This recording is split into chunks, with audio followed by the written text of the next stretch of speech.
Good morning, and welcome to another Seize the Day. Today is September the 12th, and it's a kind of rainy day. Decided to come in early and just do our devotions from my office.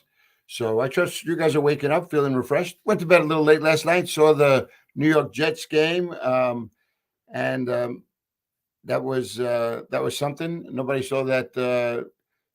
All those turns of events. Those of you who follow football, you realize they were placing a whole lot of hope on this Aaron Rodgers, and in one play in the beginning of the game, it seems like he may have a season-ending injury. Um, it's life, though, isn't it? I mean, I sat there and I thought, boy, how does that, how does this sport mimic life on so many ways? They Everybody had all their expectations, making all these predictions, saying what they're going to do. I remember they did an interview with Rogers earlier before the game even started, and all this hype, and he's saying, you just got to believe it, you got to see it and bring it forth, and and in one play, in circumstances that are totally beyond his control, he goes down for the count. Everybody on that team had to rally together. It wasn't the prettiest of games, but boy, it was a nail biter right to the very end. And so I went to bed. I went to bed a little bit too late, but I'm glad that we're having this time together this morning. We're in a new series now. It's called "Turn Up the Volume," and "Turn Up the Volume" is a whole study in the book of Deuteronomy. Deuteronomy is part of what they call the Torah. The Torah, or the Pentateuch, penta meaning five, right? So the Pentateuch are the five writings. So these books were all attributed to Moses. So they're Genesis, Exodus, Leviticus, Numbers, Deuteronomy, and um, and so we're going to take a look at Deuteronomy, and we began this past week. So if you go to our YouTube channel, Bethany Church NH, or you can go to our website, bethanychurch.com. You can get the sermon from the weekend, and I'm always going to then kind of unfold some of the thoughts that were embedded in the sermon, and just to go a little bit deeper in our walk with the Lord. So the goal is that at the end of our time together, you'd feel like Deuteronomy is another one of those books that are becoming more and more familiar to you. I hope you felt the same way about Matthew. I hope going through Matthew helped you to gain a fuller appreciation for Jesus and for the work that he was coming to accomplish. And so I hope the same thing happens for us with this book of Deuteronomy. So what I'd like to do now is just take you to Deuteronomy chapter 1, verses 1 through 5. And what I'd like to do is just bring a couple of things to your attention that I think would be really important for us to understand the rest of this book. So, for instance, one of the things that I want you to notice in the first five, verses in Deuteronomy 1 is that there is a lot of mention of geographical sites. So the setting is one in which, when you look at verse 1, it says Moses spoke to all of Israel in the desert east of the Jordan. So he's becoming very specific about where they are in this moment in time. And then he names a number of these cities, and we'll take a little bit more look at them closely towards the end of the week. But what I want you to realize now, that this is all about geography, right?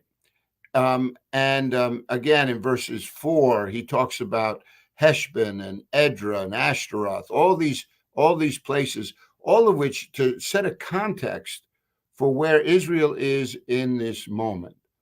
And if it's not just the geographical markers that that Moses is laying down, what I want you to also see is that there are some historical markers. So, for instance, look at verse 3 of Deuteronomy 1. Verse 3, it says, it's the 40th year on the first day of the 11th month. right? So here is another one of these markers. So it's not just a geographical place where we're going to find Israel at this moment, but also where in time we're going to find Israel in this moment. We also find that he says, this, look at verse 4, he says, this is after he had defeated Shihon and Og, two kings of the Amorites, and we're given their names, right? So geographically, we have all these places. Historically, this is placed in a specific time reference. And then I also want you to notice how, look at verse 1, where it says, Moses spoke to all of Israel. Look at verse 3. Moses proclaimed to the Israelites all that the Lord had commanded him concerning them. And look at verse 5. Moses began to expound this law, saying. So there is this sense that now Moses again is communicating with these people in this geographical location at this historical time.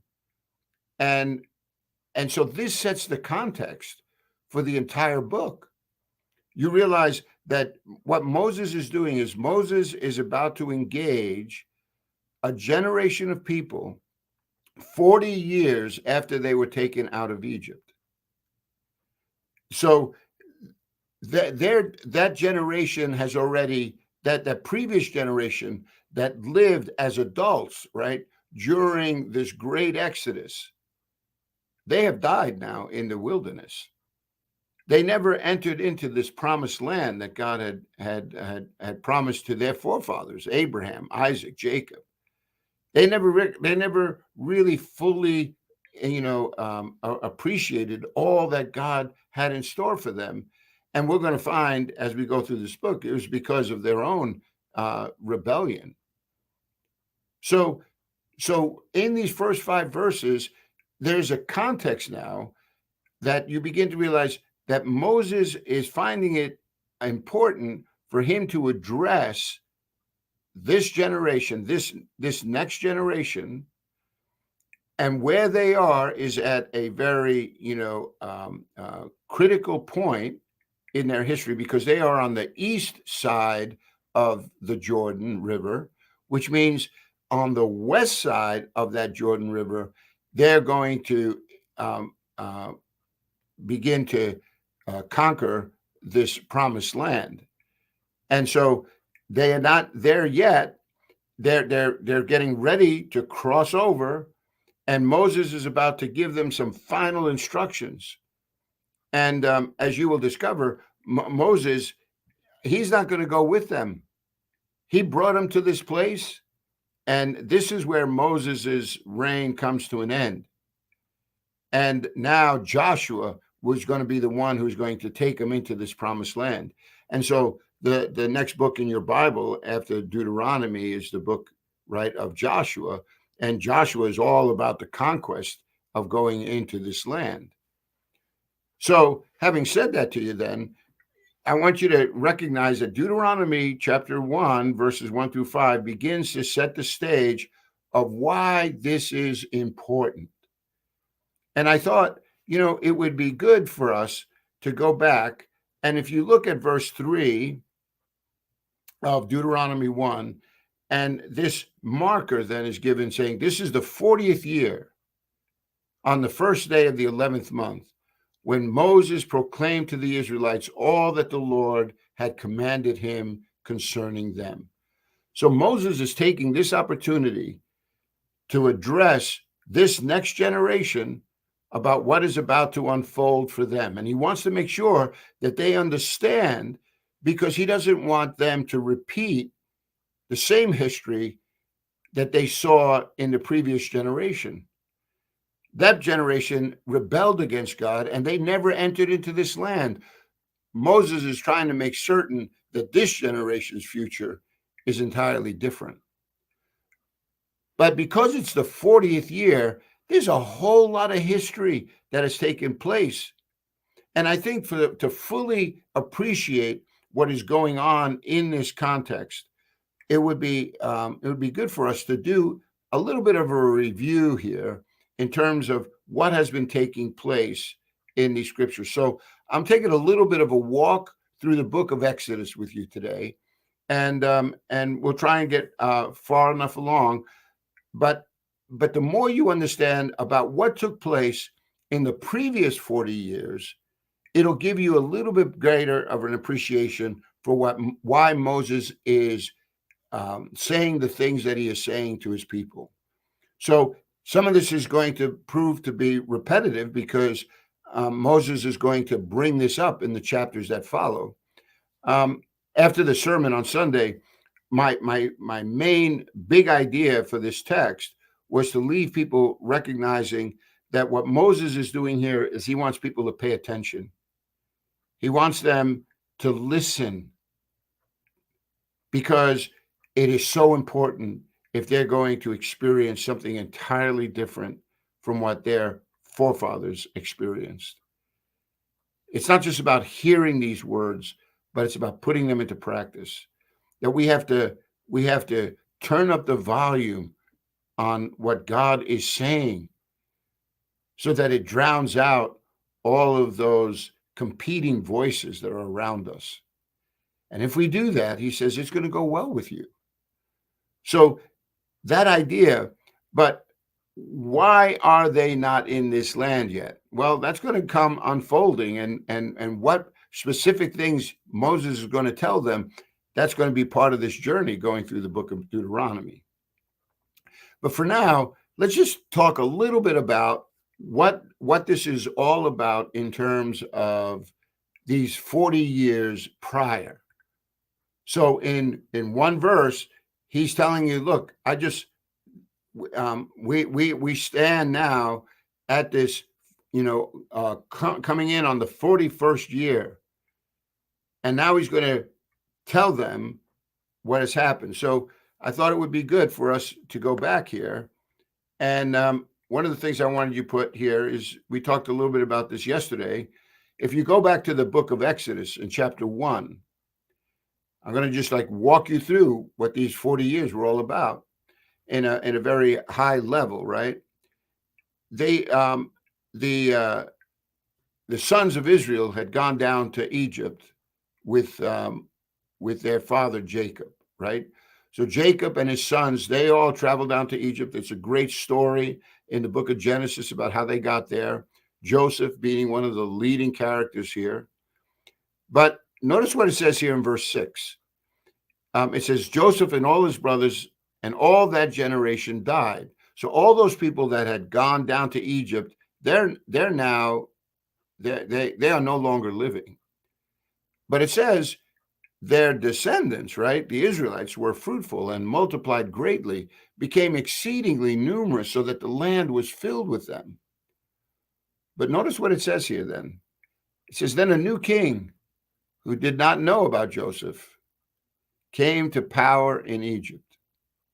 Isn't it funny how history just has a way of bringing people, and we're not really hardwired to remember the past. Sometimes we're so consumed with the present that we forget that the heart of man is always the same. And so here you have a new king, doesn't know anything about Joseph. He comes to power in Egypt. And in verse 9, here he says, look, he said to his people, the Israelites have become much too numerous for us. Come, we must deal shrewdly with them, or they will become even more numerous. And if war breaks out, we'll join our enemies, fight against us, and leave the country. So they put slave masters over them to oppress them with forced labor. And they built Pithom, Ramses as store cities for Pharaoh. But the more they were oppressed, the more they multiplied and spread. So the Egyptians came to dread the Israelites and worked them ruthlessly. They made their lives bitter with hard labor in brick and mortar and with all kinds of work in the fields. In all their hard labor, the Egyptians used them ruthlessly. So isn't it funny how They're this favored people under Joseph. They come into Egypt. Joseph helps them to navigate through a severe famine, brought great riches to the country as a whole. And now it's just another generation comes by, and they forget all about what Joseph and his people did, and all they see now is a huge threat. And so now they're placed in forced labor as slaves, and that would continue for over 400. It says that continued for over 400 years. And not only did they put them as slaves, but if we were to continue in the story, you realize that because they were growing so quickly, they decided to kill all of the male children. And so that's the story then about Moses, right? How Moses came to be, because Moses was rescued. If you go down to chapter 2, then we find this whole deliverer. And so Moses is now raised in Pharaoh's household. He's raised by Pharaoh's daughter. Only there came a time when Moses, who understood that he always was this Hebrew, right? He was an Israelite. He winds up killing an Egyptian. And in verse 15 of chapter 2, when Pharaoh heard of this, he tried to kill Moses. But it says Moses fled from Pharaoh and went to live in Midian, where he sat down by a well. And now the priest of Midian was there. It says he had a daughter, and so next thing you know, Moses marries this foreigner. And look here in verse 23 through 25. We talked about this new deliverer, right? It says, during that long period, the king of Egypt died. The Israelites groaned in their slavery and cried out, and their cry for help because of their slavery went up to God. God heard their groaning, and he remembered his covenant with Abraham, with Isaac, and with Jacob. And so God looked on the Israelites and was concerned about them. You realize here's another one of those kinds of passages where you recognize that God, when God makes a promise, God is going to keep that promise. God made a promise to Abraham that his descendants would be as numerous as the stars in the sky, that they would be given not only prosperity, but they would also have a huge posterity, and they would be given a land.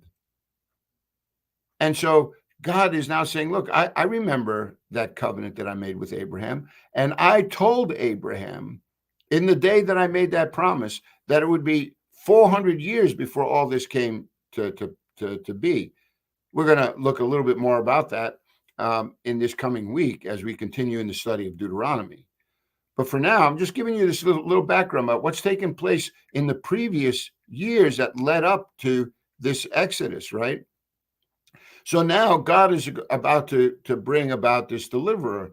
And so how is he going to do that? Well, God's going to do that through Moses.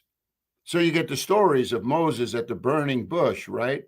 And all the signs that God is going to give to Moses regarding who he is and how this whole situation with Egypt just reaches a fever point. So what I want you to do is I want you to look at this passage here in chapter 7 and verses 1 through 5, and this is where God begins to speak to Moses and tells him what he's about to do. He says to the Lord says to Moses, "See, I have made you like God to Pharaoh, and your brother Aaron will be your prophet." Remember, Moses, he had complained about not being very eloquent, and so Aaron became his mouthpiece. So God spoke to Moses, and Moses conveyed that to Aaron, and Aaron was used by God to begin to tell this story. So he says, "See, I have made you, Moses, like God to Pharaoh, and your brother Aaron will be your prophet. You are to say everything I command you, and your brother Aaron is to tell Pharaoh to let the Israelites go out of his country. But I will harden Pharaoh's heart, and though I multiply my miraculous signs and wonders in Egypt, he will not listen to you. Then I will lay my hand on Egypt, and with mighty acts of judgment, I will bring out my divisions, my people, the Israelites. And the Egyptians will know that I am the Lord when I stretch out my hand against Egypt and bring the Israelites out of it. So see, God has promised this Exodus.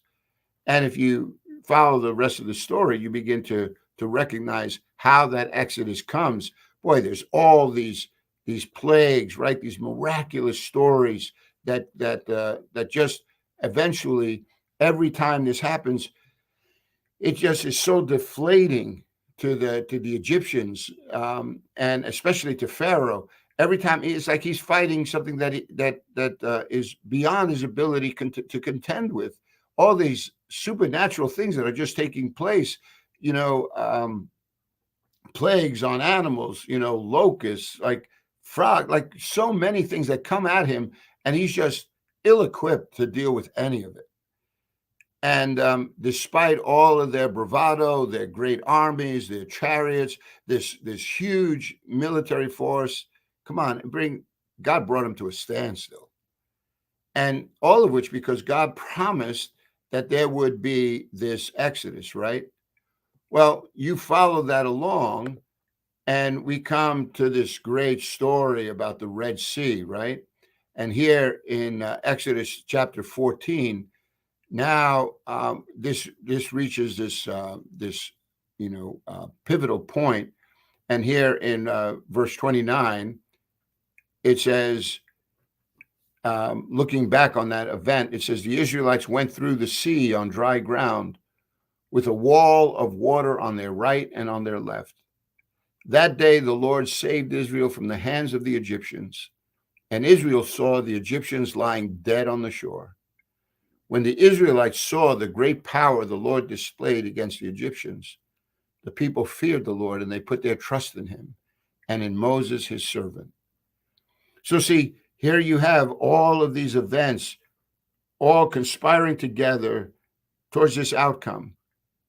So people oppressed, God promises a deliverer, raises up Moses, leads them out, and now this final vanquish of the parting of the Red Sea. And so the people had a front row seat to see the power that God could display and his faithfulness in regards to the people of Israel.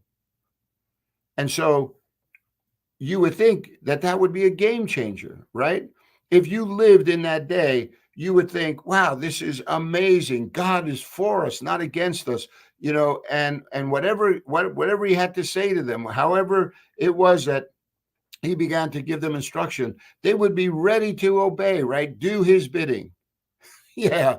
Well, you and I both know the heart of man is so different, right?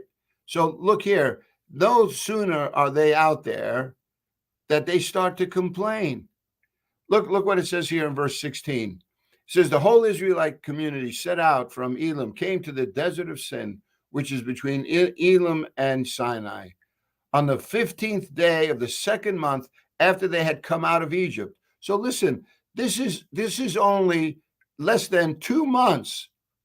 And in that period of time, they have seen God completely vanquish the strongest world power of Egypt, bringing them to their knees, to the point where the people, they gather their treasures, they give them to Israel and just say, look, take this and get out of here. We don't want anything more to do with you and your God.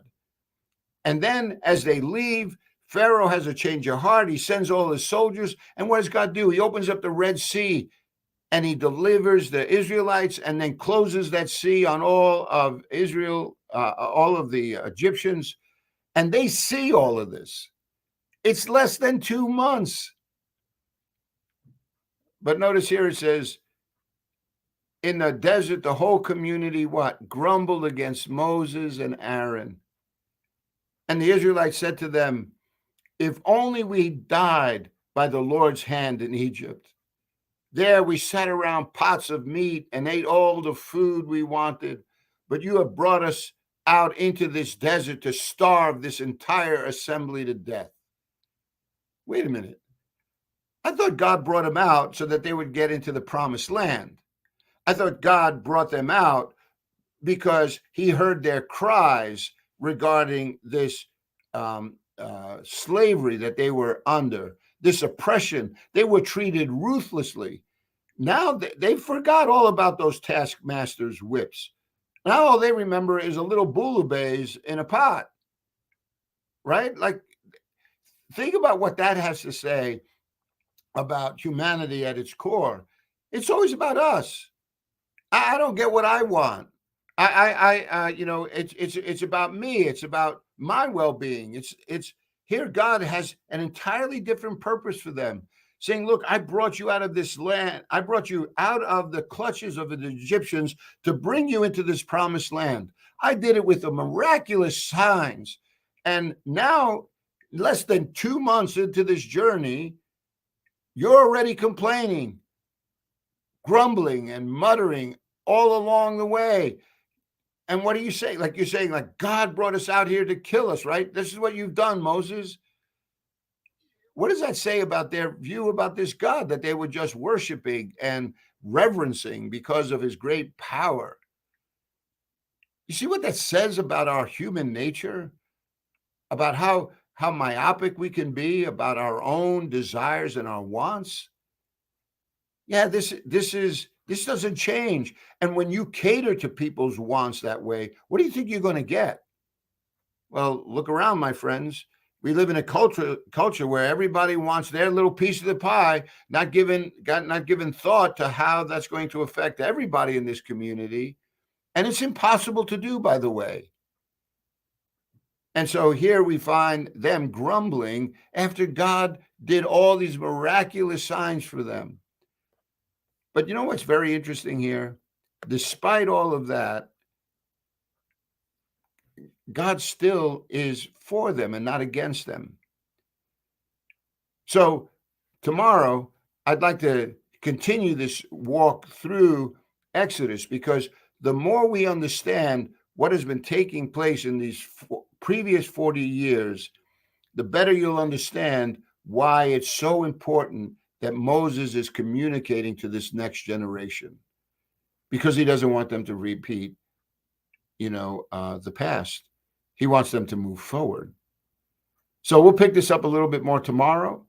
But I hope after some of these studies, you begin to look at your Old Testament not as something foreign, but as just a testimony again of God dealing with people and his great patience, and yet his love for this creation that he made, who bear his image in the world around us. I trust that when you recognize what God was trying to do through Moses, and then finally what God has done through his son, Jesus, why would we not listen to him? Why would we not take him at his word? Why would we not trust him with our future and with our present?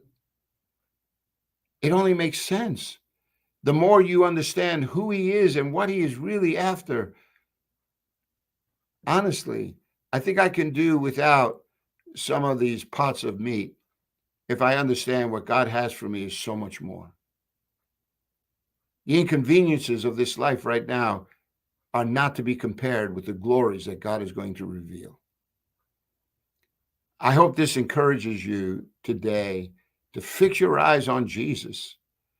I hope it also just shows you how the heart of man doesn't really change that much. And the result would be that you have strength for today, and you recognize that God is good all the time. So, my friends, thank you so much for joining me today on Tuesday, September the 12th. I trust that this rest of this day finds you well.